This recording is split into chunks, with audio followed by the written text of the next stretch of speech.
आजकल एक चीज का प्रकोप भी संसार में बढ़ रहा है जो पहले नहीं था, वह है तंत्र मंत्र, ब्लैक मैजिक, काली विद्या, मैली विद्या, कई नाम है इसके। और ये जो भूत प्रेतों का प्रभाव है ये भी दुनिया में बढ़ रहा है। कोई मानते हैं, कोई नहीं मानते। मानना न मानना वो अलग बात है, पर ये प्रकोप बढ़ रहा है। और कई लोग, उसमें माताएं बुरा न मानना, मातृ शक्ति, कई माताएं इस बुरी विद्या का प्रयोग अपनों को सताने में करती हैं। ये बहुत बड़ा पाप है, इससे बचना है। क्योंकि टीवी पे इसका प्रचार आता रहता है तो टीवी से सीख लेती हैं, कहीं जाने की जरूरत नहीं पड़ती। है तो गलत, ऐसे टीवी चैनल्स को बंद करा देना चाहिए। मैं तो, अगर कोई सरकार मेरी बात सुने तो इसका जो बुरा इफेक्ट हो रहा है उसको वो समझ सकते हैं, उन प्रोग्राम्स को चैनल से हटा देना चाहिए। माताएं सीख जाती हैं उसके बच्चों को कैसे मारना है। अब देखो कितना बड़ा पाप हो गया। मेरे पास कितने केस आ गए हों, 10 तो कम से कम 2 साल में आ गए कि अपनों ने ही, जेठानी ने या देरानी ने, किसी की चाची ने, 3 ही नाम आते हैं, चाची या जेठानी, देरानी, हमारी संपदा हड़पने के लिए तंत्र मंत्र का प्रयोग करा दिया। एक मरा, दूसरा मरा, तीसरा मरा, सब गए। एक लड़की बची है उसके पीछे पड़ी हुई, सबको पता है। ये बहुत बड़ा पाप है। मैं इस पाप के 2 प्रैक्टिकल अनुभव आपको सुनाता हूँ बिना ज़्यादा नाम वाम लिए। एक माता, अभी अभी केस चल रहा है, जिसने तंत्र मंत्र का बहुत प्रयोग कराया अपनों पर, अपने जेठ पर भी करा दिया, और उनके सब परिवारों को पता है कि ये बहुत बुरा प्रयोग करती है हम पे।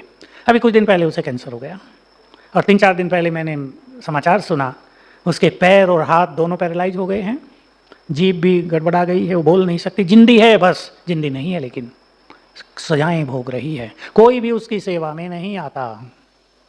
दिल्ली में है वो, अब कोई भी उसकी सेवा में नहीं आता। अब उसको सब याद आता होगा ना, पाप याद आते हैं मनुष्य को अंतिम समय। और जब तक वो जिएगी, एक एक दिन उसके लिए भारी है, एक एक दिन वर्ष के बराबर है।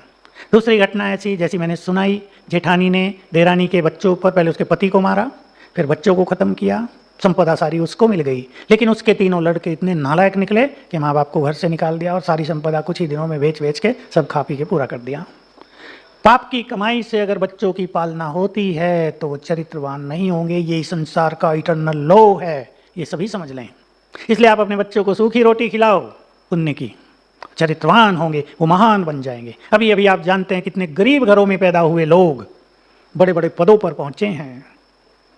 इसलिए पैसे से सब कुछ किया जा सकता है, ये मान्यता हटा दें जीवन से।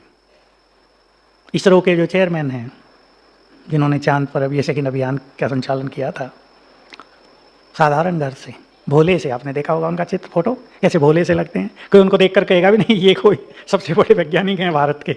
हमारे पास वैज्ञानिक आते हैं नीचे बड़े बड़े। एक वैज्ञानिक जो चेयरमैन था बहुत बड़े डिपार्टमेंट का, उसका इंटरव्यू लेना था टीवी पर, उसको कपड़े भी वहाँ से देने पड़े, जूते भी वहाँ से दे के पहना के फिर इंटरव्यू लिया। ऐसे ही रहता था, मतलब मगन, उनको अपने लिए कोई चिंता नहीं, कुछ सोच नहीं कि मेरे कपड़े कैसे हैं, मेरे जूते कैसे हैं।